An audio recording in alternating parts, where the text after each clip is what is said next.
et bienvenue dans Amis, le podcast où Marie devient progressivement plus fan de Twin Peaks que moi. Gros retournement de situation par rapport à la semaine dernière. Salut, moi c'est Marie et hello. Et moi c'est Anaïs et si j'ai bien compris, aujourd'hui on va se prendre un rouleau compresseur de théorie du complot inventé par Marie, donc j'ai très hâte. Cette semaine, on plonge encore un peu plus dans la création expérimentale de David Lynch et Mark Frost. Et je dois dire que j'étais vraiment très contente pendant nos visionnages parce que de temps en temps, je me retournais pour te regarder, pour te scruter un petit peu. Et en fait, tout ton corps était comme aimanté vers l'écran. T'étais absorbé, t'étais perché sur le canapé, je sentais tous tes muscles en tension. Ça, c'est juste parce que je suis toujours tendue. Tu sais.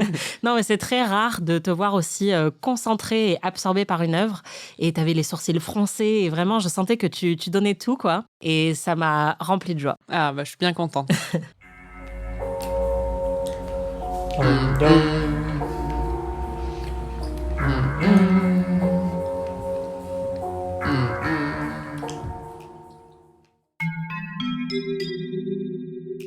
Avant de plonger dans ces 2 nouveaux épisodes, Marie, on va écouter les prédictions que tu avais faites les concernant. Précédemment dans Amis. Alors, je pense que Cooper va flotter dans l'espace. Je pense que ça va être le truc qu'il va faire pendant... Et il va essayer de trouver une sortie. Il n'a pas l'air de vraiment vouloir revenir dans... Il a l'air un peu passif, c'est un peu étrange. Mais je pense que, il a le cerveau embouilli à cause de la Black Lodge. Ouais, c'est ça. Je pense que sa conscience, c'est un peu ramolli, quoi. Je pense que Hawk, ça va continuer son enquête sur un peu ce qui s'est passé autour de Cooper. On va retrouver le shérif Truman. Et je pense... Ah, mais peut-être qu'il a un fils, shérif Truman. C'est pour ça qu'il y a un deuxième shérif Truman, mais avec qui il a eu un fils. Ça fait 25 ans. Mais Josie, elle est morte. Hein. Peut-être qu'il a un fils. Elle n'est pas morte, elle est poignée de porte, c'est ça. Il a un fils qui a un tiroir. Voilà, c'est ça. Eh ben écoute, je me souvenais plus de ce que j'avais dit, mais waouh! Waouh, quoi! J'en peux plus. C'est vraiment devenu le Marie se lance des fleurs chaud. Non, mais franchement, je suis impressionnée. Il a flotté dans l'espace. C'est vrai. Waouh! Bon, Marie, en 30 secondes, est-ce que tu peux me dire ce qu'il s'est passé dans ces 2 épisodes? Cooper flotte dans l'espace. Il arrive dans une station spatiale un peu bizarre. Et il est faxé à travers une espèce de prise électrique dans notre monde à Las Vegas où il remplace un mec qui était un énorme loser mais qui lui ressemblait, qui s'appelait Dougie. Et pendant ce temps, il y a Bad Cooper qui vomit du maïs et du sang, mais qui reste dans notre monde à nous. Donc maintenant, il y a les 2 Cooper et il faut qu'il y en ait un qui meurt, tu vois. Et en fait, Cooper, il est complètement teubé maintenant, donc c'est un peu triste. Mais c'est aussi très drôle. Qu'est-ce qui se passe? On retrouve Gordon Cole et Albert. Et ça m'a fait beaucoup plaisir. Et il retrouve le vilain Cooper. Et ça m'a fait beaucoup de peine. Est-ce que tu as des questions? Pourquoi il y a la tête du Major Briggs qui flotte dans les airs? Excellente question. Pourquoi il pouvait pas juste sortir par le rideau? Bonne question. En même temps, il n'est pas rentré par le rideau non plus. Il est rentré par la peur dans les bois, tu vois. Ah oui, c'est vrai. Mais c'était un rideau qui était apparu quand même. Oui, enfin, c'était pas une prise électrique. Est-ce que, en fait, Andy s'appelait Brando? C'est son nom de famille? Non. Ah d'accord, ok.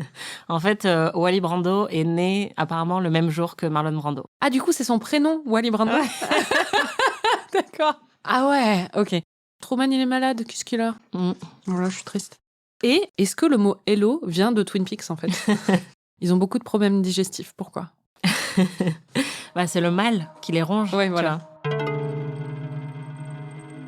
Je sens un regain d'intérêt chez toi, Marie. La semaine dernière, tu avais trouvé les 2 premiers épisodes de Twin Peaks The Return très sombres et très déprimants. T'en es où, là, avec la série? Non, j'ai beaucoup aimé. Parce que déjà, c'est drôle, en fait. Et ça, c'est un peu mon bouton à moi. C'est-à-dire que si... C'est le chemin vers ton cœur. Exactement. Donc, c'est mieux que bouton, c'est vrai. Du coup, oui, ça m'a fait beaucoup rire. J'étais assez happée par les épisodes. Même les moments les plus lynchiens, disons, m'ont plu. Je suis conquise. On commence effectivement par un moment très lynchien, peut-être un des moments les plus lynchiens de la filmographie de Lynch. C'est cette ouverture avec le bon Cooper qui était dans la Black Lodge, qui se retrouve propulsé dans cette espèce d'espace abstrait. On ne sait pas trop où c'est, on ne sait pas si c'est encore la Black Lodge ou pas, mais c'est dans une sorte d'univers parallèle, violet. Oui, j'ai bien aimé. Et d'ailleurs, tu étais un petit peu interloqué par cette scène, mais pas trop non plus. Je savais qu'on allait aller dans l'espace.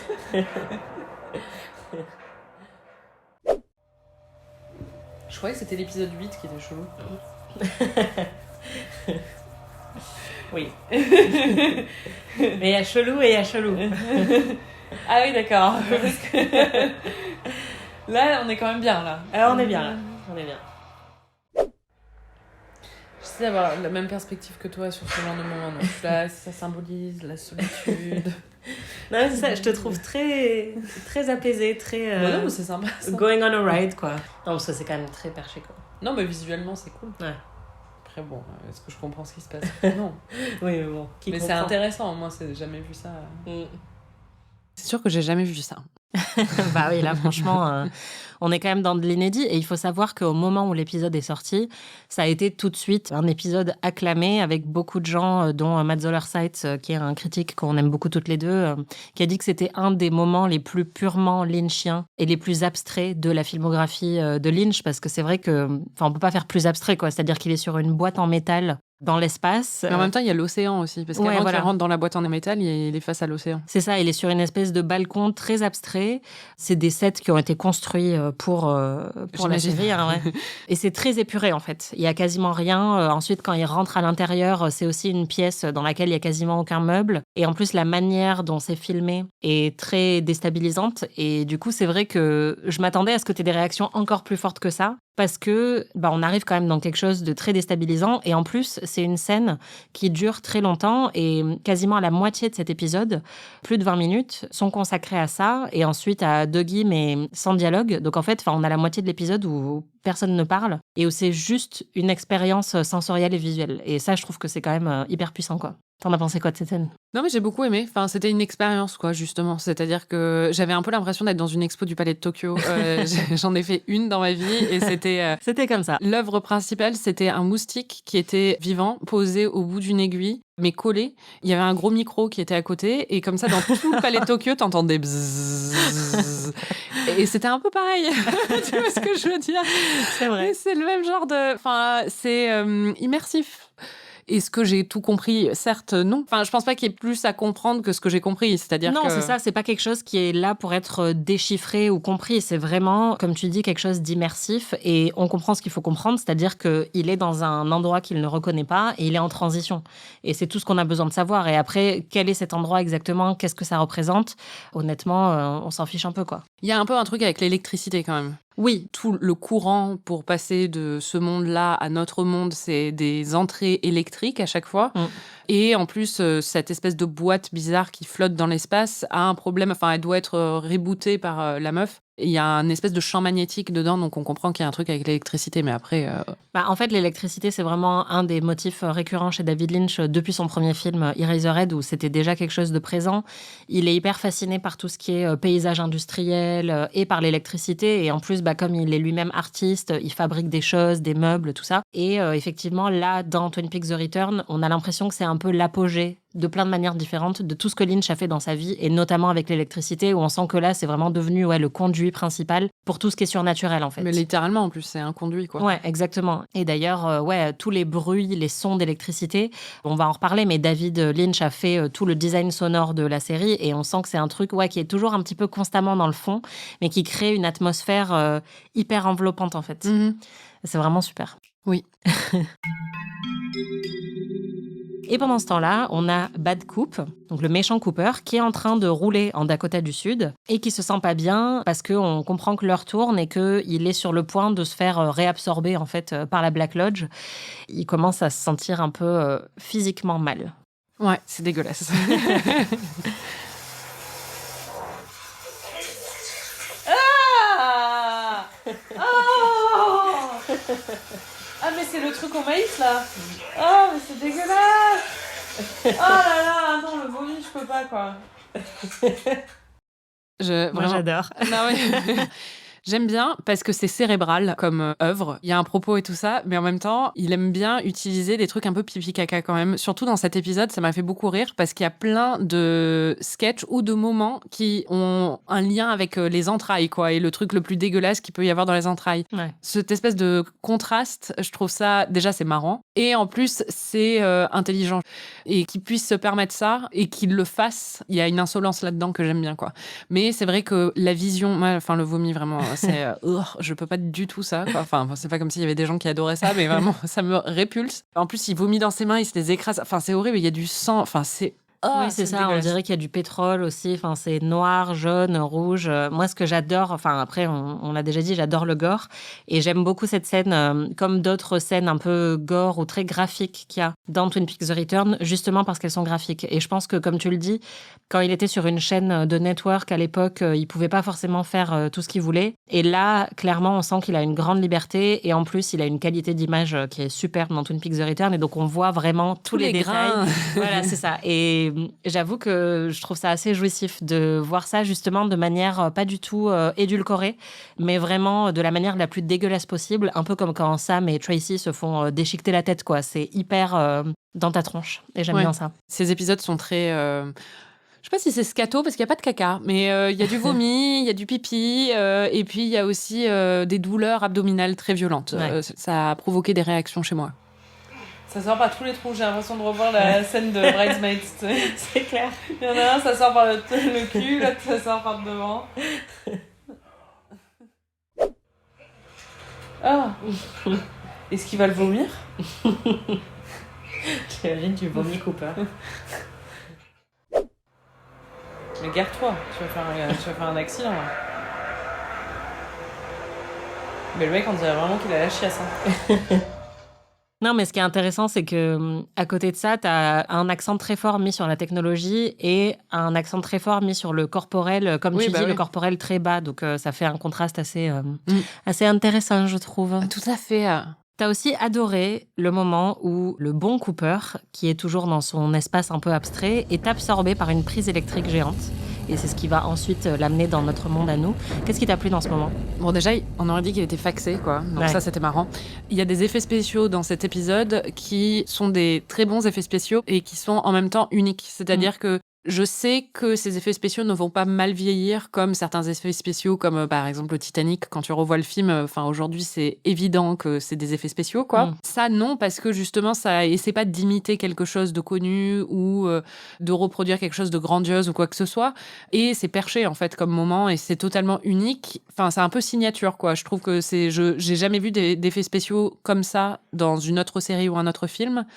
Et en même temps, il fonctionne très très bien. C'est exactement ce que je pense aussi. Et en fait, tous les effets spéciaux de Twin Peaks The Return ont été faits par une entreprise qui s'appelle Buff. C'est quand même des grosses pointures. Ils ont aussi fait Blade Runner 2049. Mais beaucoup des concepts des effets spéciaux qu'ils ont faits ont été lancés par David Lynch avec des croquis, etc. Et donc, ils ont vraiment été chargés de traduire ce que lui avait imaginé. Et clairement, c'est complètement unique. Et même depuis, on n'a pas vu d'autres effets spéciaux comme ça. Et maintenant, ça fait 5-6 ans que la série est sortie. Et ça paraît toujours aussi iconoclaste, en fait. Il y a une espèce de patte un peu art school. C'est-à-dire qu'on a presque l'impression que c'est un projet d'art, mais d'un étudiant fois 1000, quoi. Enfin, bien plus doué que ce que tu verrais dans un projet d'une école d'art. Avec un budget carte blanche, quoi. Voilà. Mais en même temps, il y a cet œil-là qui est vraiment différent, quoi. Ouais, c'est ça. Et c'est honnêtement, moi, un des trucs que j'adore dans toute la filmographie de Lynch. Ça a toujours été un réalisateur expérimental. Et de son premier film à sa dernière œuvre en date, qui est Twin Peaks The Return, on sent vraiment ça. Il y a une vision très, très idiosyncratique qui est absolument géniale. Et en même temps, c'est quelqu'un qui aime bien expérimenter avec tout et un peu avec des bouts de ficelle. Mais par exemple, la scène du début avec le côté violet, tout ça. En fait, c'est surtout pendant la post-production que Lynch s'est amusé au moment où on retravaille la couleur, où on retravaille un peu les effets visuels, qui s'est amusé à pousser plein de curseurs très très loin. Et donc, on a plein d'images dans la série qui ressemblent à rien d'autre et on n'arrive pas trop à comprendre comment ils ont réussi à faire ça. Et même moi, honnêtement, je sais pas. Mais je sais que beaucoup s'est fait en post-production parce que juste Lynch a adoré le passage au numérique parce que ça lui permettait plein d'expérimentations techniques qu'il pouvait pas faire avant avec la pellicule, quoi. Mais le rebondissement le plus important que tu as découvert dans ces épisodes, c'est que dans Twin Peaks The Return, il n'y a pas un, pas deux, mais 3 Kyle MacLachlan. Et le troisième, c'est Doogie, tu l'as dit, un mec de Las Vegas qui a une perruque horrible, qui a de l'embonpoint aussi, que l'on découvre en compagnie d'une prostituée qui s'appelle Jade. T'as pas tout de suite capté que c'était Kyle MacLachlan, si? Parce que comme il a un peu grimé au début... Non, il y avait une ressemblance, évidemment. Enfin, je l'ai compris sous 2 secondes, quoi. Mais quand il apparaît, j'étais là, mais c'est qui ce mec, quoi? Mais c'est qui ce Doogie, là? Qu'est-ce qu'il fait là? Ce qui est marrant, c'est que tous les gens qui s'adressent à lui répètent Dougie 40 fois, en fait. C'est à chaque phrase où ils s'adressent à lui, où ils parlent de lui, ils disent Dougie, did you forget something? Dougie! Dougie, is that you? Dougie? Is that you?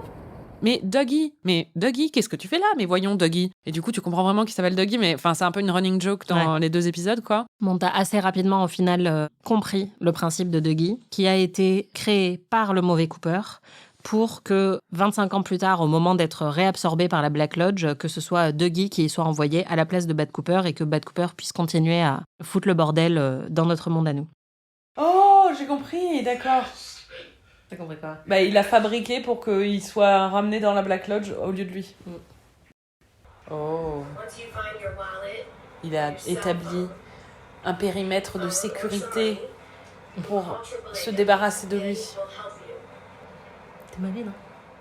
Merci. Mais donc, toi, tu penses que c'est le mauvais Cooper qui a essayé de l'éliminer puisque en fait, on découvre que Dougie est surveillé par des méchants et qu'ils veulent le tuer et à la fin, ils mettent une bombe sous sa voiture. Sauf qu'il arrive à s'échapper un peu miraculeusement, de manière très marrante d'ailleurs. Donc, toi, tu penses que c'est le mauvais Cooper qui a cherché à l'éliminer? De ce qu'on comprend, même ce qui est dit à un moment, c'est-à-dire que le manchot, il apparaît à Good Coop, qui après est en Dougie et qui va pas très très bien, et il lui dit en fait tu t'es fait berner, l'autre est resté dehors, il lui montre une perle, c'est l'ancien Dougie qui s'est transformé en ça, je cherche pas trop à comprendre, et il lui dit il ne peut pas y avoir vous deux dehors en fait, il faut qu'il y en ait un des deux qui meurt. Et je pense que le Bad Coop, il avait l'air très au courant quand même du système, vu qu'il a complètement planifié quelqu'un qui devait prendre sa place, et donc je pense qu'il sait très bien que le bon couple et lui ne peuvent pas cohabiter ensemble. Donc, à mon avis, ce qu'il avait prévu, c'est qu'il savait à quelle heure ça se ferait et qu'il savait où Dougie allait être et qu'il avait prévu qu'il y aurait l'échange et que du coup, il a établi un périmètre pour que Good Coop soit flingué en sortant de ça, quoi. Ouais. C'est ce que j'ai compris. Après, peut-être pas, hein, mais peut-être qu'il est en lien avec la mafia. Ce qui est bizarre, ceci dit, c'est que quand il retrouve sa femme, on va en parler, mais elle lui dit que ça fait 3 jours qu'il est absent. Je sais pas s'il était parti un peu... Enfin, s'il avait peut-être des problèmes avec la justice ou des choses comme ça. Enfin... Oui, et puis elle a l'air très, très soulagée par la somme d'argent qu'il a ramenée à la maison, puisqu'elle dit on va peut-être pouvoir les payer. Donc, on se dit qu'ils avaient sans doute des dettes. Oui. Tu l'as dit, il y a un petit bug avec le nouveau couple. Tu étais très contente qu'enfin il sorte de la Black Lodge, parce que bon, ça fait 25 ans qu'on attend ça. Sauf qu'en fait, au moment où il sort par sa petite prise électrique, bah, il est un petit peu teubé, comme tu as dit. Oh non, il est demeuré maintenant. Ouais, c'est triste. En même temps, c'est très drôle aussi. Mais oui, il sort et il va pas très très bien. Avant qu'il passe par la prise, il avait l'air normal, quoi. Il avait pas l'air d'avoir...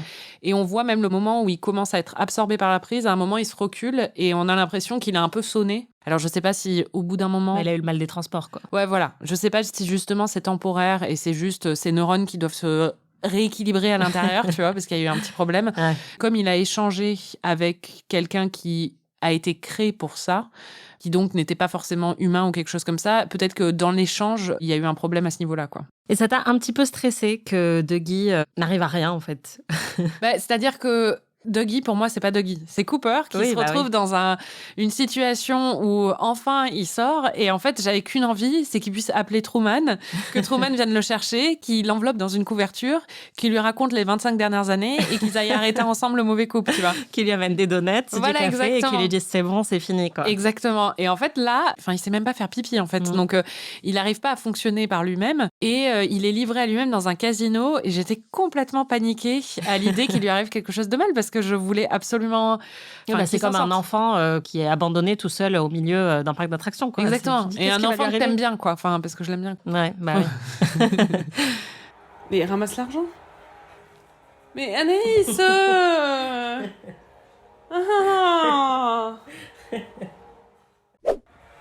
Mais Anaïs il faut l'aider, là. Tu es frustrée, Marie. Mais oui, mais il faut l'aider, là. Oh, mais c'est horrible. Sorry, I don't get it, Dougie. C'est horrible ce qu'il nous a fait, David. C'est vraiment horrible ce qu'il nous a fait, David. Oui, comme tu le disais, c'est vraiment la perversion de notre héros absolu, quoi. Ça fait un peu de peine. Bah oui, beaucoup même. Mais en même temps, c'est hyper drôle. Oui. Voilà, parce qu'il faut parler de cette séquence au casino qui, pour moi, fait partie de mes séquences préférées de tout Twin Peaks The Return. J'adore revoir cet épisode avec Dougie qui arrive au casino, puisque donc il sait même pas parler, à part répéter les mots qu'on lui a dit. Et il arrive dans ce casino où il est déposé par Jade, la prostituée. Et en fait, ce qui est assez triste, c'est qu'au lieu de l'aider, alors qu'il n'arrête pas de dire Call for help. aidez-moi, on lui donne de l'argent et on l'envoie jouer aux machines à sous, ce qui est un commentaire assez évident sur un petit peu la manière dont les casinos tirent profit de certaines personnes qui sont vulnérables en situation de faiblesse, quoi. Oui, puis même c'est peut-être une métaphore aussi, je sais pas, du système capitaliste. Exactement. Et donc, Dougie se balade dans les rangs du casino parmi les machines à sous. Or, il a des petits signes qui apparaissent où il voit les rideaux de la Black Lodge qui apparaissent au-dessus de toutes les machines sur lesquelles il pourrait gagner. Et donc, il observe une fois un mec qui met un jeton et qui crie « Hello !» Et qui frotte un peu sa pièce avant de le mettre, du coup, après, Voilà. il frotte à chaque fois. Exactement. Et donc, il se met à reproduire exactement ce même comportement. Et donc, il met la pièce, il dit « Hello !» Et à chaque fois, il remporte le méga jackpot. Et donc, en quelques minutes, il devient très, très, très, très riche. Donc, t'étais un peu stressé parce qu'effectivement, il se balade partout, il récupère pas ses sous, mais il faut pas s'inquiéter parce que la dame les a récupérés pour lui. Mais c'est très, très, très, très drôle de voir ça. Et je pense que justement, il y a un côté, comme tu dis, assez triste dans cette situation de Cooper qui se retrouve un peu enfermé dans un corps, en fait, et qui comprend pas ce qui lui arrive.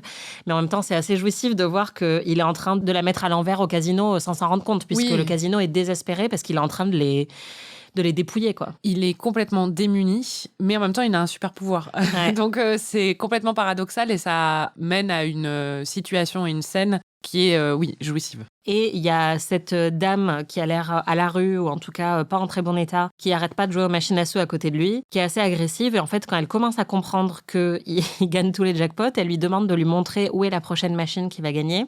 Et quand elle gagne, elle est hyper contente et elle va le remercier. Elle l'appelle Mr. Jackpot, Mr. Jackpot. Thank you, Mr. Jackpot. Thank you, Mr. Jackpot. Thank you so much. Thank you. J'adore ce moment et d'ailleurs, pendant mon voyage dans l'Ouest, on a joué au casino à Las Vegas et on faisait « Hello !» avant de jouer aux machines à sous et on s'appelait Mr. et Mrs. Jackpot et c'était très rigolo. Et puis ensuite, Dougie est ramené chez lui par le casino puisqu'il le traite comme quelqu'un d'important qui a gagné plein d'argent. Et donc, il le dépose devant chez lui et j'avais un grand sourire sur le visage à ce moment-là puisque j'anticipais une grande découverte pour toi et t'étais un peu stressée par mon sourire. J'ai peur. Avec ton sourire là, de vilaine, là, pourquoi tu me souris comme ça? Il va se passer un truc horrible. Ça y est, t'as été calibrée maintenant. Non, mais tu me souriais d'un air, mais vraiment genre machiavélique, quoi. Ah non, mais c'était ma tête normale, en fait. Mais en fait, je souriais parce que je savais que tu allais découvrir que Naomi Watts joue dans Twin Peaks The Return. C'est une grande acolyte de David Lynch qui a joué dans Mulholland Drive, comme tu le sais. Et donc, j'attendais que tu découvres ce moment que moi, j'adore parce que quand je l'ai découvert, j'étais aussi très contente. Where have you been? Mais c'est Naomi Watts! Et donc, Naomi Watts, sa femme qui a l'air un peu vénère par défaut tout le temps, s'appelle Janie E. Et son fils s'appelle Sonny Jim. Et donc, je sais pas si tu as fait le rapprochement, mais du coup, il s'appelle Sonny Jim Jones. Et Jim Jones, c'était le gourou qui, dans les années 70, a fait boire le Kool-Aid à tous ses suiveurs et qui les a poussés à commettre un suicide collectif. Ah, mais non, je savais pas le rapport. Ce chef de secte. Voilà, donc encore un truc très David Lynch de donner un nom d'un gourou meurtrier à un petit enfant qui est très mignon. Et je crois que tu as des choses à dire sur la famille de Dougie. Alors, ce que je me suis demandé, en fait, c'est que Dougie n'est pas un vrai être humain, d'après ce que j'ai compris. Enfin, il a été manufacturé par Bad Coop, je ne sais pas exactement comment. Il y a 25 ans, donc il a l'air d'en avoir 50, mais en fait, il a été créé il y a 25 ans. Déjà, je comprends pas très bien ce que Naomi Watts, elle est très jolie quand même, fait avec Dougie, tu vois. Ouais, la version de Dougie qu'on a vue avant. Et je me suis demandé, en fait, si lui a été fabriqué, qu'en est-il de sa famille ? Comment a-t-il pu avoir un enfant ? Et je trouve que sa femme, elle ne réagit pas de façon très adéquate quand on considère la façon dont il se comporte. C'est-à-dire qu'avant, c'était un être humain qui avait l'air de fonctionner normalement. Et là, elle a vraiment quelqu'un qui, littéralement, ne sait plus faire pipi. Et qui ne fait que répéter les mots de la fin de ses phrases à elle, quoi. Et elle a pas l'air de se poser... Enfin, elle a des petits moments genre, mais qu'est-ce que tu fais ? Elle est un peu énervée, mais elle a pas l'air de se poser trop de questions. Donc ça, déjà, je trouve ça un peu bizarre. Son fils, pareil. Moi, je me dis, à cet âge-là, à 8-9 ans, si je vois mon père arriver... Si je vois mon père arriver tout court, j'aurais été... Tu te dis, il y a un problème, il a été créé par la Black Lodge. Mais non, mais bon, si je vois quelqu'un que je connais arriver, qui avait un comportement normal avant et qui d'un coup se comporte, ne sait même plus manger des pancakes, je me poserai des questions. Et son fils a l'air complètement émerveillé et enjoué par la situation. Et surtout, à un moment, en fait, la première fois qu'il voit son père, il lève le pouce. C'est un truc qu'on a vu plusieurs fois dans Twin Peaks, je crois. Cooper le faisait, mais il y avait aussi le vieux avec le avec géant, le en fait. Le vieux avec le lait, quoi. Ouais. Enfin, celui qui était le géant, en vrai. Oui, Senior Drool Cup. Ça m'a fait penser à cette scène. Et je me suis dit, il y a quand même un truc là-dedans, surtout qu'après, on va avoir le pouce levé à un autre moment dans ces épisodes. Et ça a son importance. Et donc, je me suis dit, il y a peut-être anguille sous roche avec sa famille. Voilà. Alors, je ne vais pas trop en dire. Le seul truc que je peux dire pour son fils, c'est que moi, ma théorie, quand je l'ai vu tout de suite, il a l'air quand même de pas trop ressembler ni à son père ni à sa mère, donc ça peut être un fils adoptif. Parce que, tu vois, si Dougie n'est pas capable de procréer, peut-être que c'est un enfant qu'elle aurait pu avoir avec quelqu'un d'autre et qu'elle a rencontré Dougie, que c'est son père adoptif. Oui, c'est peut-être Bob. Hein. Très bien. Je n'en dis pas plus. Je sais qu'il y a des moments qui t'ont fait beaucoup réagir, que tu as adoré, et c'est normal puisque c'est des scènes géniales. Notamment la scène où il sait pas faire pipi. Dougie, you're not even dressed. Is something wrong? What's going... Oh, for God's sake, what is with you? Listen, Mr. Oh, il Dreamy, sait plus faire pipi. you go home, and then let's Oh non, get mais you c'est dressed horrible. fast. You're worse than Sonny Jim.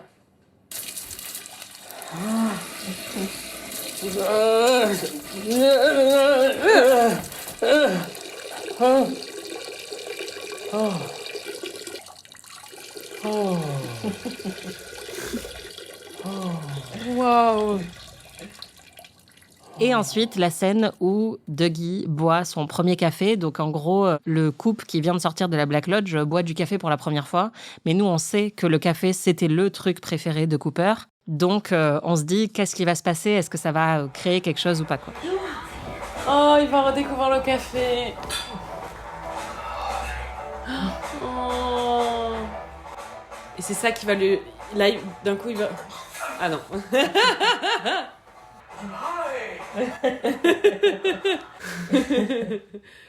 Mais du coup, tu pensais qu'en buvant du café, ça allait un peu le débloquer ? Honnêtement, ça aurait été un peu cliché. Donc maintenant, avec le recul, je me dis évidemment qu'il allait pas faire ça, tu vois. Ouais. Ils le bâtissent un peu comme ça aussi. C'est-à-dire sûr. que c'est un moment. C'est Coupe qui va boire son café. Et du coup, quand tu sais ce que ça provoque chez lui d'habitude, tu te dis que peut-être que ça va être l'élément déclencheur. Et bien sûr que non. En fait, pas du tout. Il aime pas le café. Donc C'est pas qu'il aime pas le café, c'est qu'il se brûle. Ah, moi je pensais que c'était parce que c'était amer. Mais oui, d'accord, il se brûle. Mais parce que Ouais, non, parce qu'on entend, en fait, il y a un bruit de brûler. Enfin, ça fait tss, comme ça quand il crache le café. Et du coup, tu sens qu'il il s'est complètement cramé la bouche parce qu'il sait pas qu'il faut attendre pour que le café refroidisse, quoi. Ouais. Mais c'est marrant parce que, en fait, il y a énormément de gifs et de mèmes de Dougie qui circulent sur Internet depuis que ce personnage cultissime a fait son apparition dans The Return.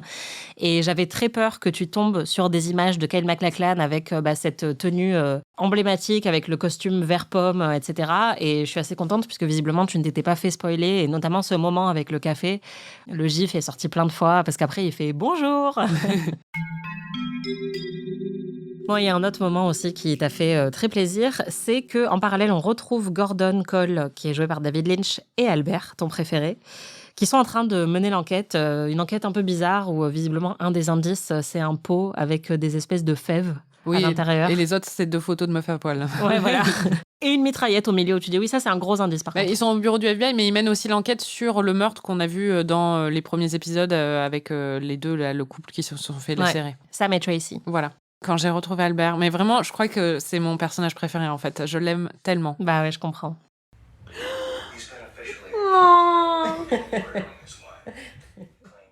Ça sort du cœur, hein. C'est clair. C'est carrément des miaulements à ce point. C'est ça. Je l'aime. Mais je comprends. Et ça fait plaisir parce qu'il n'a pas trop changé au final. Et il est avec un autre agent qui s'appelle Tammy Preston, qui est jouée par Christabel. En fait, Christabel, c'est une chanteuse à la base, elle n'est pas du tout actrice, et elle a collaboré avec David Lynch pendant des années avant Twin Peaks The Return. Ils ont enregistré plusieurs albums ensemble, et il a produit beaucoup de musique avec elle. Et il lui a proposé ce rôle pour Twin Peaks The Return, et elle était un peu paniquée quand elle s'est rendue compte que c'était un vrai rôle, parce qu'au début, elle s'est dit, je suis son amie, il va me faire passer dans une scène. Et après, elle a compris que c'était vraiment... qu'elle allait être quand même assez là. Et elle a eu très très peur, elle voulait prendre des leçons de jeu, voilà, et il n'a pas voulu, il lui a dit non, t'es parfaite comme tu es. Et c'est marrant parce que moi j'adore le personnage de Tammy. C'est une vampe en fait, mais en même temps elle est intelligente quoi. Ouais, voilà, c'est ça. En fait, elle a été décrite par Christabel comme si Jessica Rabbit était un agent du FBI, et c'est complètement Elle marche ça. comme Jessica Rabbit, en fait, elle a une démarche hyper chaloupée. Ouais, voilà, et puis elle a les cheveux un peu auburn, ouais. voilà. Enfin, elle fait vraiment vampe de film des années 50, quoi. Ouais, c'est ça. Elle parle comme si moi j'essayais d'être actrice, quoi. Elle raconte tout comme ça, tout le temps. Je pense que si j'essayais de jouer une meuf sexy, je parlerais comme ça, tu vois. Mais du coup, ça fonctionne bien parce que c'est marrant, c'est ça la blague, quoi. C'est ça, ça crée un effet comique alors qu'elle est effectivement très sexy de manière objective, mais en même temps, c'est tellement poussé à l'extrême. Et en plus, on en a déjà parlé plein de fois, il y a quand même eu plein de discussions sur l'objectification ou pas dans les œuvres de David Lynch. Et du coup, là, il fait quelque chose de très malin avec ça, puisque c'est un personnage qui est assez brillant et qui est utile à l'enquête, mais qui en même temps fait un petit pied de nez à ses accusations. Et d'ailleurs, quand il parle avec Denise à un autre moment, il parle directement de ça. Denise lui dit je te connais, t'as embauché un agent très très beau, une agente très sexy. Et Gordon Cole lui dit oui, mais elle est très compétente, quoi. Tu as une petite théorie sur Tammy ? Oui, c'est pas vraiment une théorie. Enfin, c'est juste. Marie a des théories sur tout cette semaine. Voilà. Non, c'est pas une théorie. C'est juste que il y a un moment où ils se retrouvent juste Albert et Tammy dans le bureau de Gordon, et j'avais l'impression qu'il y avait une petite complicité entre les deux, et j'ai l'impression qu'il y a peut-être un truc entre eux. C'est pourquoi tu me regardes d'un air. Ouais, j'adore tes théories. Je sais pas, mais en même temps, je me suis posé la question. Je me suis dit peut-être qu'il y a un truc entre les deux. Par contre, il y a un truc que t'as pas du tout aimé, ou en tout cas qui t'a beaucoup inquiété, c'était le fait que Gordon et Albert se confrontent à Bad Coupe, puisqu'ils reçoivent un coup de fil à ce moment-là. Marie fait la moue. Ils reçoivent un coup de fil qui leur dit « On a Cooper ». Et donc là, évidemment, on voit Gordon Cole qui dit « Quoi ? Cooper qui a disparu depuis 25 ans, vous l'avez, c'est incroyable ». Sauf que toi, tu savais que c'était pas le vrai Cooper, donc tu étais très inquiète. Mais non, en fait, à la base, j'ai cru que c'était le vrai Cooper. C'est-à-dire, j'ai cru que quelqu'un à Las Vegas... Pendant une seconde, moi, j'espère... Oui.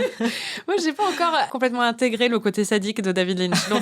Donc à chaque fois, j'espère que ça va bien se passer.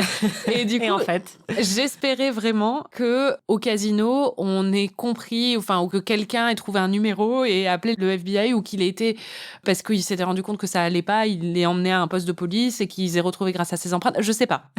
Mais en fait, à la fin de la conversation, et je pense qu'en fait, la façon dont s'est bâtie la conversation, il joue sur cette ambiguïté. Ouais. Aussi parce que la scène d'avant, on voit Good Coupe, et la scène directement après, on voit donc Albert et Gordon Cole, et ils ont un coup de fil de on a retrouvé Cooper. Ouais. Et c'est juste à la fin de l'appel où ils disent on va au Dakota du Nord. Et là, j'étais oh non.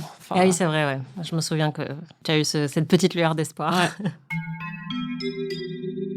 Quand ils arrivent à la prison, dans le Dakota du Sud, et qu'ils voient cette espèce d'horreur, c'est horrible. C'est vrai que c'est très inquiétant. Oui, c'est inquiétant. Et en fait, là, moi, ce qui m'a rassurée vachement, c'est qu'en fait, j'en étais sûre. Évidemment qu'Albert et Gordon. Mais surtout Albert, vont détecter le fait que c'est pas Coupe, en fait. Parce qu'en plus, il parle d'une façon très mécanique quand il parle à Gordon. I haven't seen you in a long, long time. No, you haven't. This is true. Gordon, I've really missed spending time together. Yes, Coop.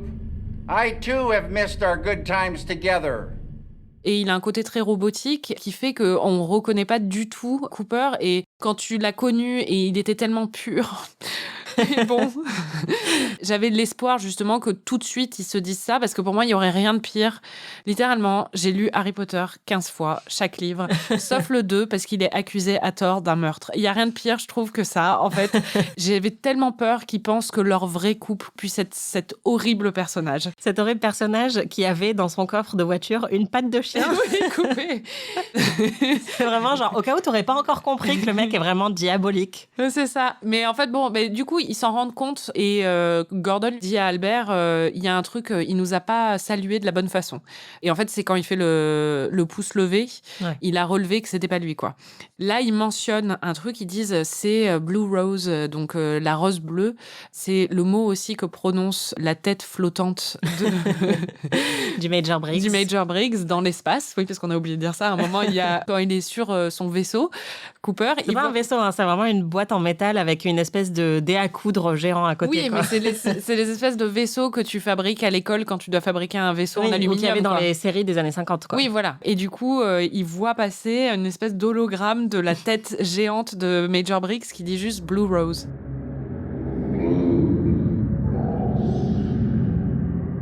Et eux disent Blue Rose, c'est Blue Rose. Ce que j'ai cru comprendre, ou ce que j'ai tiré comme fil de là, c'est que c'est peut-être un projet secret ou quelque chose comme ça, et c'est peut-être le projet sur lequel Major Briggs, justement, travaillait, qui avait un lien aussi avec la Black Lodge, et qui avait un lien avec une espèce de réalité parallèle.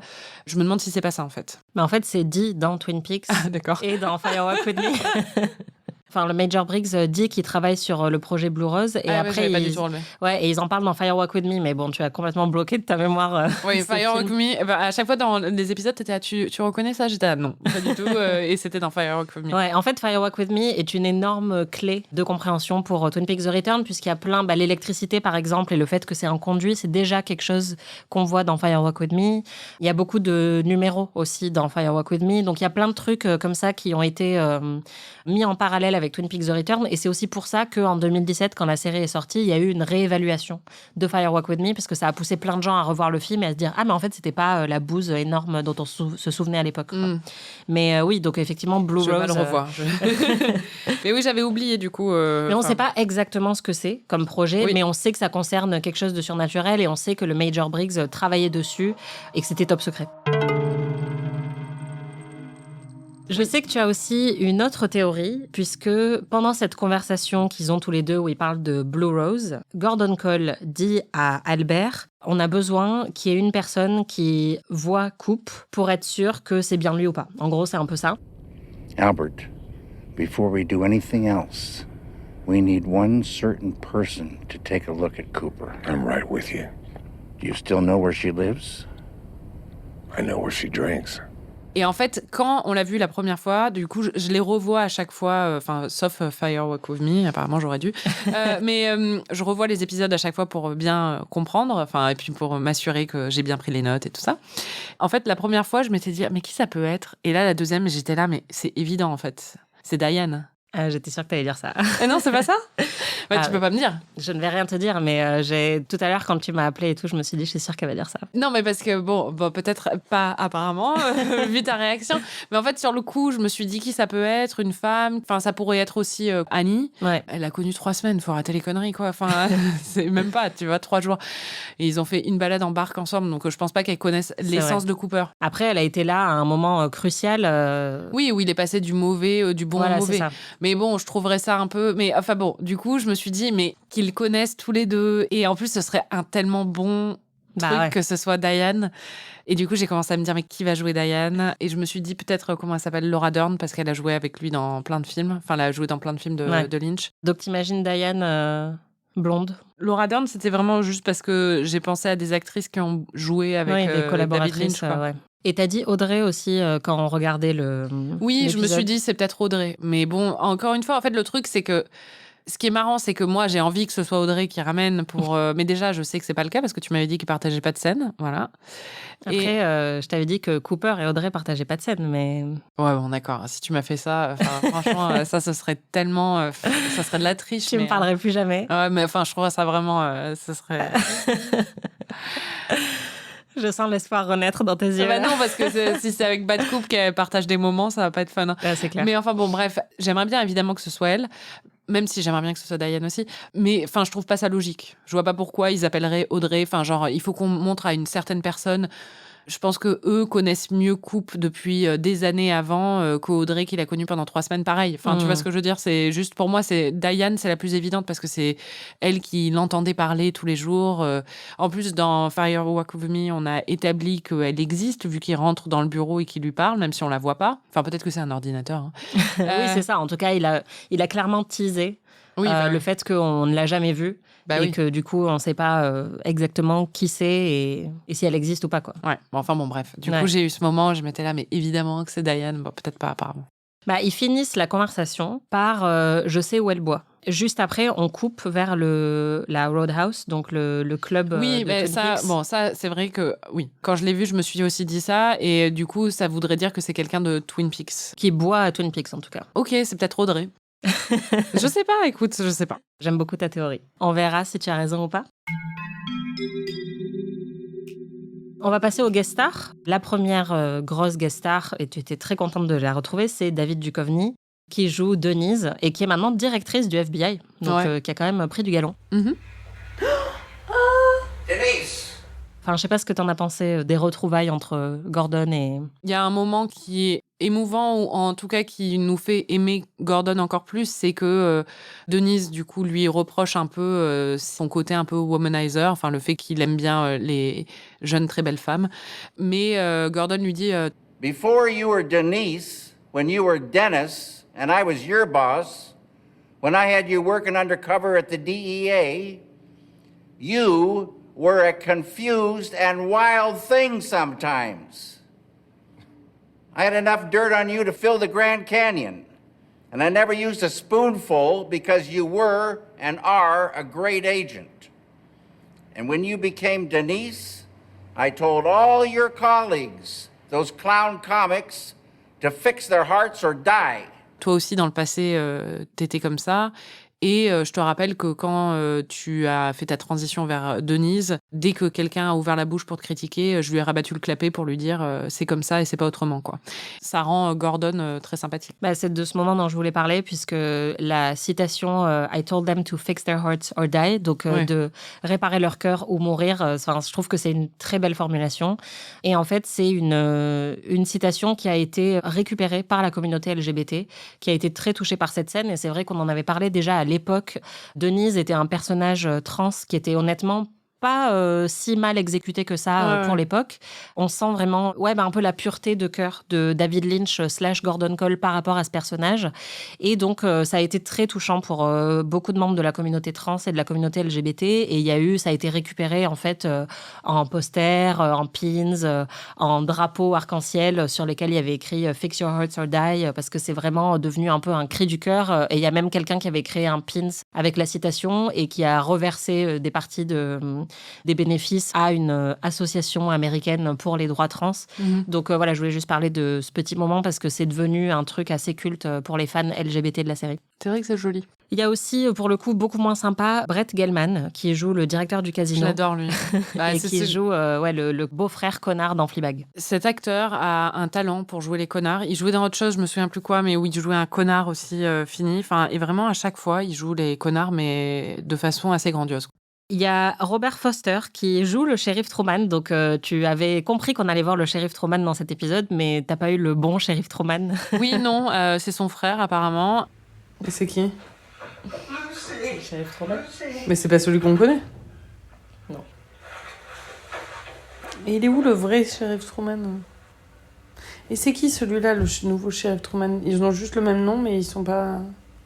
Et Robert Foster, je me demandais d'où je le connais. En fait, c'est Jackie Brown. Je me suis souvenu après. Il joue dans Jackie Brown. Ouais, il a aussi joué dans Mulholland Drive, donc il connaissait déjà Lynch. Il se trouve qu'à l'époque, il était censé jouer Harry Truman. Et il s'est décommandé à la dernière minute parce qu'il s'était engagé auprès d'un ami pour un petit film indé. Ah merde. Mais il était connu déjà à l'époque. Ouais. Il avait une grande carrière derrière lui. Et donc, il a préféré faire ce petit film plutôt que de jouer Harry Truman. Et donc, il se trouve que Michael Ontkin, qui jouait le vrai Harry Truman, a pris sa retraite. Il veut plus jouer. Ah, du coup, il sera pas du tout dans... Non. Ah, je l'attendais. Et surtout, un moment que j'attendais, mais vraiment impatiemment, c'est le fait que Michael Cera joue le culte, le génialissime Wally Brando, qui est donc le fils de Lucy et Andy. Et tu avais pressenti l'arrivée de leur fils, on va l'entendre. Je veux rencontrer leur fils. Il risque d'être un petit génie. En plus, il doit avoir 25 ans. Par qui va-t-il être joué ? Il va être hyper beau et hyper smart. Bon, t'étais un petit peu à côté de la plaque sur la prédiction, mais en même temps, rien ne pouvait te préparer à cette révélation. Je pense que si je t'avais demandé par qui tu penses que ce personnage pourrait être joué, je pense que Michael Cera aurait été sur la liste de personnes, quoi. Ouais, non. Sheriff Truman, look who's here. Wally, we're so excited he came in unannounced. Good to see you again, Wally. It's good to see you too, Sheriff Truman. Michael Cera, moi, me fait toujours mourir de rire. En fait, il pourrait juste être là et ne rien dire, et il me ferait beaucoup rire. Et je l'adore dans Arrested Development, qui est une de mes comédies préférées. Et là, vraiment, il est grandiose. Enfin, il est très bon dans ce rôle, surtout que ses deux parents sont complètement cons, donc ça fonctionne. Et surtout, il est habillé exactement comme Marlon Brando dans L'Équipée sauvage. Donc, et sauf que lui, sa veste en cuir est marquée Wally. C'est devenu un personnage évidemment culte immédiatement.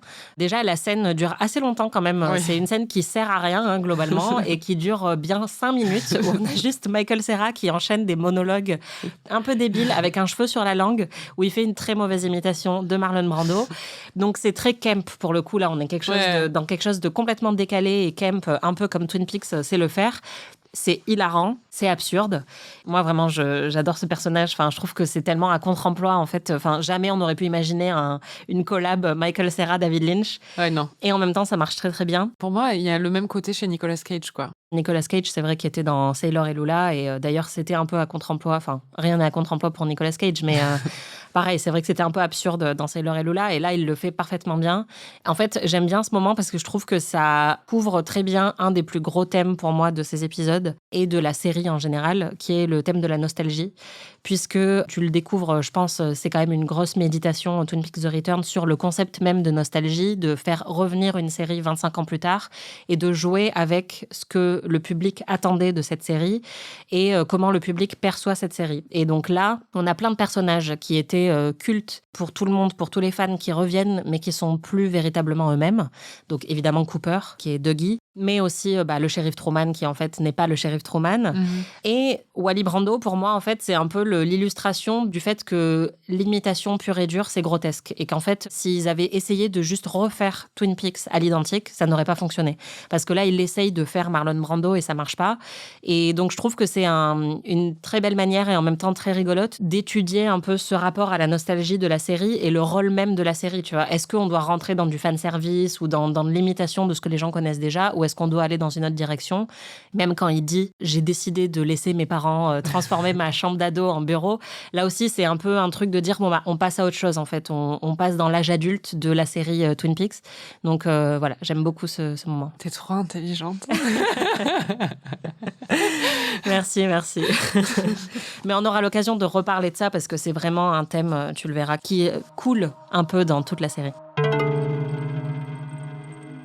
Parmi les anciens personnages de Twin Peaks que tu connais bien, pour le coup, il y en a un que tu étais très contente de retrouver. Et je suis vraiment contente parce que franchement, au début, tu comprenais pas pourquoi j'aimais tant Bobby, mais maintenant, je sens que toi aussi, t'es juste à fond sur Bobby. Et on peut pas trop l'expliquer, mais juste, il est génial. Moi, je peux te l'expliquer. Déjà, il a très très bien vieilli. Ouais. Il est hyper beau. Il est magnifique. Il a les cheveux poivre et sel. Il est hyper beau. Enfin bon, bref. Ouais. Mais... c'est lui ? Oh. Il est beau, hein. T'as mis du temps à le reconnaître quand même. Ouais, je le reconnais maintenant que je sais que c'est lui, mais c'est pas évident au tout début. Mais il y a des moments où il a ce côté Bobby. Justement, en fait, le plus gros moment où il a ça, c'est quand il se met à pleurer en regardant le portrait de Laura, où là, tu retrouves vraiment son côté un peu... parce qu'il a toujours la démarche un peu insolente du beau gosse, quoi. Enfin, le mec qui était beau à l'adolescence et qu'il est toujours aujourd'hui. Et là, il y a ce moment hyper vulnérable qui était quelque chose de touchant chez Bobby aussi dans la série originale qu'on retrouve à ce moment-là, quoi, où ils font en larmes. Et il y a le côté aussi, je pense que l'acteur, je l'aime beaucoup, hein, mais n'est pas un très très grand acteur. Et du coup, il a un côté un peu camp quand il pleure. Après, je sais pas si c'est aussi voulu, mais retrouver ça, c'était assez touchant aussi, quoi. C'est marrant parce qu'effectivement, t'as pas mal rigolé pendant cette scène où il pleure, parce que c'est vrai que il joue pas très bien, mais C'est marrant parce que moi, quand je la regarde toute seule, je suis vraiment émue par cette scène. Parce en que, la revoyant, j'ai été émue. Ouais, voilà. J'étais surprise en fait la première fois, quoi. Parce que, mais Oui, après, c'est je trouve ça émouvant. Quand je l'ai revu hors de la surprise, tu comprends qu'en fait, ils parlent pas de Laura tous les jours, que c'est une grosse part de leur histoire et de l'histoire de la ville, mais que il est surpris de voir sa photo. Donc, tu comprends que c'est pas quelque chose qui est présent tout le temps. Et évidemment que ce serait violent pour le copain qui a aimé Laura alors qu'elle est morte dans des circonstances aussi tragiques, de revivre ça. Oui, et puis elle avait littéralement été rangée dans les cartons. Donc même là, on parlait justement de la nostalgie et de la réflexion là-dessus. Là aussi, c'est un truc hyper méta où ils ressortent la photo, qui est la photo la plus emblématique de Twin Peaks, la photo de la prom queen, tout ça. Ils nous ressortent la musique originale de Angelo Badalamenti. Oui. Donc tout de suite, on est replongé en fait 25 ans en arrière comme Bobby. Et donc c'est vrai que c'est hyper émouvant. Et d'ailleurs, moi, à chaque fois que je vois cette scène, je suis émue, mais un peu comme les scènes de pleurs du pilote que t'avais trouvé Kemp aussi. Oui. Et en fait, maintenant, en les revoyant, je suis très très émue par ces scènes-là parce qu'on sent tout le poids qu'il y a derrière. Et c'est vrai que même s'il joue pas très bien, cette scène est hyper émouvante, quoi. Oui, j'ai remarqué qu'il n'avait pas d'alliance. Ah oui, parce que tu t'es tout de suite demandé s'il était marié avec Shelley. Ouais. Après, ils peuvent être en concubinage, libre à eux de vivre leur vie comme ils l'entendent. Tout à fait. Bon, je pense qu'il faut passer à la partie théorie de ce podcast et je sais que tu en as des montagnes. T'en as dit une qui m'a pas mal plu, quand on voit Dr Jacobi qui est en train de peindre avec une bombe de peinture en or, enfin dorée, les pelles qu'il a commandées sur Internet. À ton avis, à quoi servent ces pelles ou à quoi elles vont servir ? J'avais dit que c'était une remise de prix, c'est ça mais T'avais dit ça, ouais, que ce serait une remise de prix. Et t'avais aussi dit qu'il préparait une super comédie musicale. C'est peut-être une comédie musicale sur la recherche de l'or dans l'Ouest américain. Ouais, grave. Mais sinon, je me suis dit, j'ai essayé de faire une espèce de symbolique à la Anaïs sur la théorie du complot. J'étais là, une pelle, c'est utilisé pour creuser la terre, tu vois. Mm-hmm. Et quand tu creuses la terre... T'atterris en Chine. Non, mais je me suis dit peut-être que, tu creuses la terre pourquoi aussi ? Pour creuser une tombe, par exemple. Mm-hmm. Et en même temps, il est en train de déguiser ça derrière de l'or. Donc, c'est un peu masquer l'aspect prosaïque de cet outil qui peut servir dans les pires moments avec quelque chose de beau, mais en même temps, est-ce que ça fonctionne vraiment ? Waouh. Ça y est, je sens que la transformation est complète. C'est quoi ta théorie, ça, sur les pelles en or ? Ah bah non, mais moi, je sais à quoi elles servent, les pelles en or. Ah, c'est vrai ? Ah, il y a un truc vraiment, ouais. je pensais que c'était juste un moment absurde. D'accord, ok. Je sais aussi que tu as une théorie sur l'identité du cadavre de John Doe, dont on ne reparle pas trop dans ces épisodes, mais qu'on a découvert dans le pilote de The Return. Il y avait la tête de Ruth sur un cadavre d'un homme qu'on ne connaît pas. Pour plusieurs raisons. Je pense que c'est le Major Briggs. Voilà pourquoi, en plusieurs points. On apprend dans ces épisodes que Major Briggs est mort, c'est Bobby qui le dit, et il dit que Major Briggs est mort dans un incendie. On pourrait penser qu'en mourant dans un incendie, il n'y a pas eu de corps et pas eu de cadavre. Donc est-il vraiment mort comme ça ? Est-il vraiment mort à ce moment-là ? Je ne sais pas. Est-il vraiment mort ? Est-il vraiment mort ? Comme Catherine dans l'incendie de la série. Voilà, exactement. Cooper avec des guillemets, parce que à ce moment-là, c'était le méchant Cooper, et la dernière personne à l'avoir vu, vivant. Ensuite, on voit sa tête qui flotte. C'est vrai que ça, c'est quand même c'est pas mal, ça. Voilà. Enfin bon, on voit sa tête qui flotte et il passe un message à Good Coupe, tu vois. Donc, il y a quand même un truc à ce niveau-là. Et je pense... Moi, je le vois pas mourir dans un incendie, tu vois. Et le cadavre était quand même un cadavre d'un homme d'une certaine corpulence, disons, qui correspondrait totalement à Major Briggs. Je pense que Bad Coupe est peut-être lié à ce meurtre-là.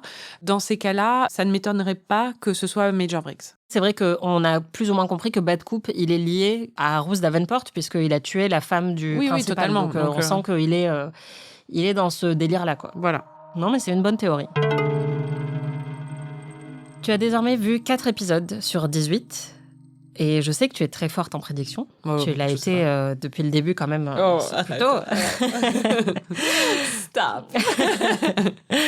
Alors à ce stade, avant qu'on aille un petit peu plus loin dans l'intrigue, qu'est-ce que tu imagines pour la suite de la série ? Parce qu'il y a quand même beaucoup d'intrigues qui sont séparées. Il y a plusieurs lieux. Mes prédictions, c'est que je pense justement que les intrigues vont se rejoindre. Parce que je pense que Albert et Gordon vont enquêter sur le meurtre de John Doe et de Ruth Davenport. Et je pense qu'on va en savoir plus sur Blue Rose. Je pense aussi que Hawk va peut-être résoudre une grosse part du mystère et qui va aider au fait de retrouver le vrai Cooper, enfin en tout cas de redonner... Enfin, je suis peut-être beaucoup trop optimiste en fait. Mais par contre, le gros truc en fait que j'avais, bon c'était Diane, mais apparemment peut-être que c'est pas ça.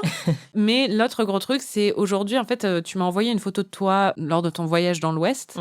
Tu m'as dit, mais maintenant tu vas comprendre la légende parce que c'était Mr. Jackpot, voilà. Et en fait, j'ai vu que la date, c'était en 2017. Et je pensais que Twin Peaks datait d'il y a beaucoup plus récemment, en fait. Que The Return, c'était 2018 ou 2019. Bah non, c'est 2017. Je l'ai dit plein de fois. D'accord. Bah, j'avais pas trop capté. Et en fait, il se trouve que David Bowie est mort en janvier 2016. Et quand je t'ai demandé après, par texto, quand avait eu lieu le tournage de Twin Peaks The Return, tu m'as dit, je crois, 2015-2016. Et je t'ai dit de pas m'en dire plus parce que je voudrais pas avoir confirmation. Mais en fait, on parle quand même plusieurs fois du personnage joué par David Bowie dans la série.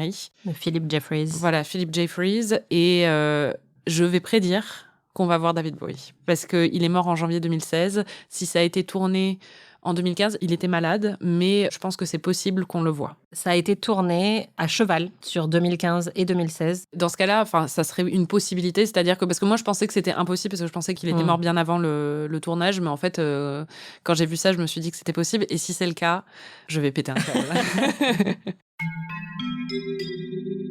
Je sais que tu guettes Richard et Linda depuis le pilote. Dans la première scène, après le générique du premier épisode, il y a le géant en noir et blanc qui parle à Cooper et qui lui dit... Je crois qu'il lui dit « Souviens-toi, non ? Remember ?» Ouais, Remember, Richard et Linda et 430, Two Birds, One Stone. Donc, on peut toucher 2 choses à la fois. Et donc, depuis 4 épisodes, en fait, dès qu'il y a des nouveaux personnages, je regarde s'ils s'appellent Richard ou Linda.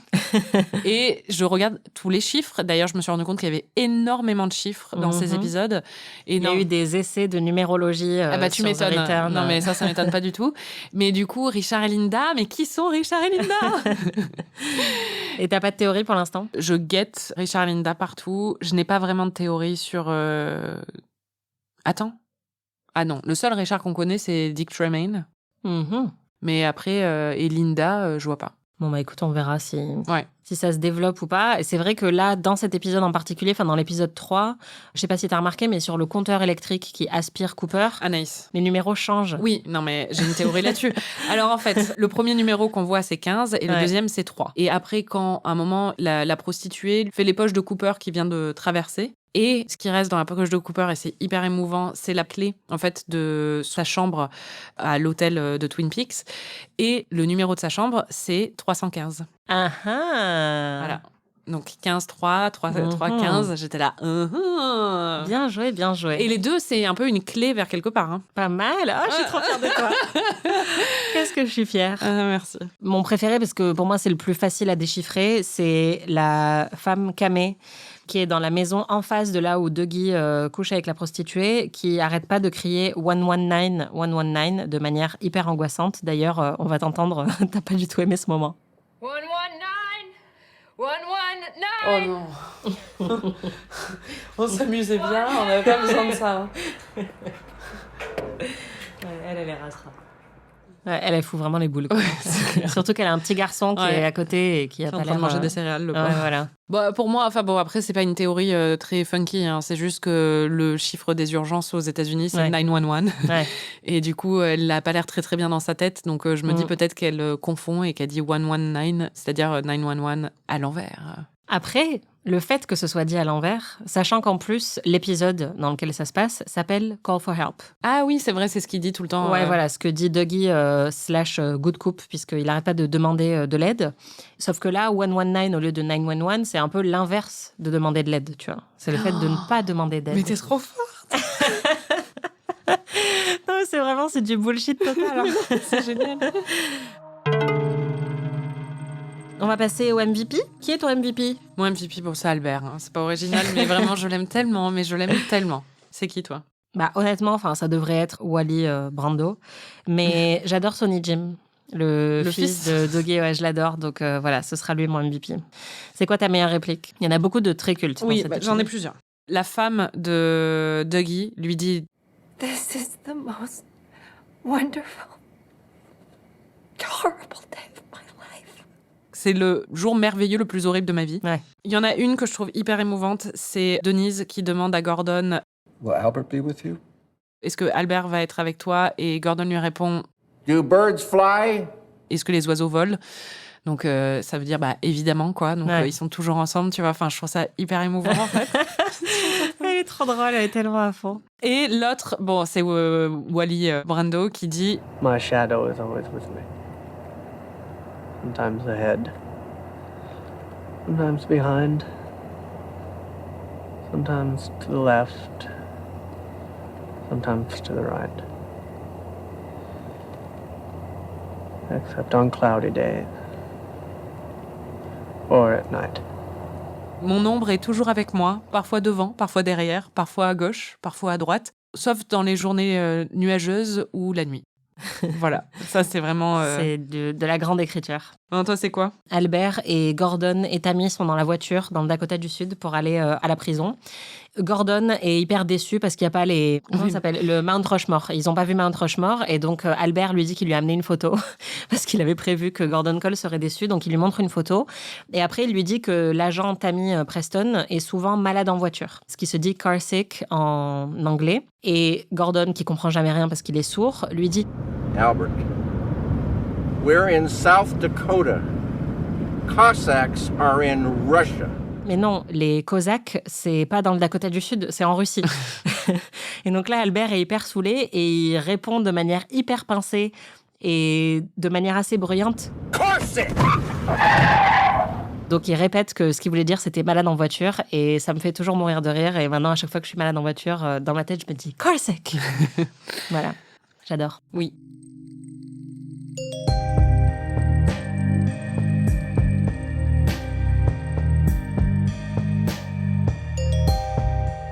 Merci de nous avoir écoutés. Merci Anaïs. Vous pouvez retrouver tous les épisodes d'Amis sur slate.fr ou sur votre plateforme de podcast préférée. Notre prochain épisode couvrira les épisodes 5 et 6 de Twin Peaks The Return et on verra si Marie avait prédit ou pas des bonnes choses dedans. Si vous découvrez Twin Peaks ou Twin Peaks The Return en même temps que nous, n'hésitez pas à partager vos impressions sur les réseaux sociaux. On adore lire vos réactions. Si vous avez aimé cet épisode d'Amis, on aimerait beaucoup que vous nous laissiez 5 étoiles et une petite déclaration d'amour, comme toujours. Et bien sûr, n'oubliez pas de nous hyper auprès de tous vos amis. On se retrouve très vite. Et en attendant, new shoes.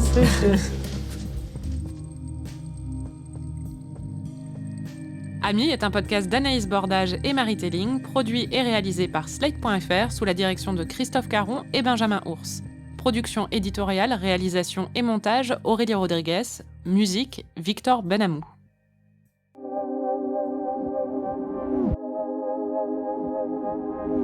Bon, j'ai plein de notes, Anaïs, j'ai plein de notes. Je suis désolée, j'en ai plein. Vas-y. Do not disturb, avec le donut. Ouais, génial. Génial. Lucie qui a des gaz, un autre truc, et qui mange du chocolat contre les gaz. Je sais pas où elle a lu ça. Surtout du chocolat qui est vieux de 25 ans, parce que c'était le chocolat qui avait été trouvé dans la chambre de Laura. Oui, c'est clair. Dans le bureau de Gordon Cole, il y a une grande affiche de la bombe atomique, d'un champignon atomique, et une grande affiche de Kafka. J'ai fait la remarque pendant le visionnage. Pourquoi il y a Kafka derrière? Putain, Je suis quoi? Il y a un énorme portrait de lui derrière elle. J'ai trouvé ça pas mal parce que Kafka, c'est le roi de l'absurde quand même. Et en plus, le roi a un peu des paraboles. Et je me disais ça, dans le procès, il y a tout un chapitre qui est un peu une parabole sur le reste du livre. David Lynch fait beaucoup ça aussi.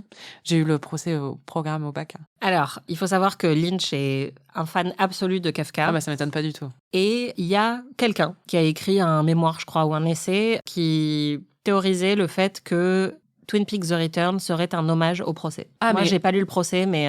Je l'ai... Alors, attends. C'était au programme au bac.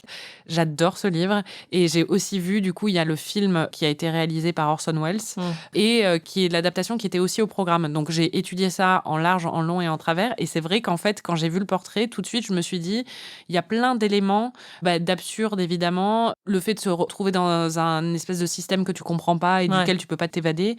Et aussi, oui, ce côté des messages et des paraboles dans l'histoire qui, en fait, reflètent le reste de l'histoire en elle-même. Voilà. Donc, j'ai noté ça sur Kafka. Albert et Tammy, Sexual Energy. Voilà. Ah, j'ai adoré le numéro musical à la fin du 3e épisode. Les Cactus Blossom, apparemment, ils s'appellent. Ils sont vraiment bien. Oui. Et à la fin du 4e, c'est Au revoir Simone. Ouais, mais je les aime moins. Là, je vais loin. Hein. Mais aussi loin que tu veux, Marie. Dans la scène où il y a 119, il y a un ballon rouge derrière elle, un ballon de baudruche rouge qui, je pense, appartient à son fils, qui est un peu posé, mais tristement derrière elle.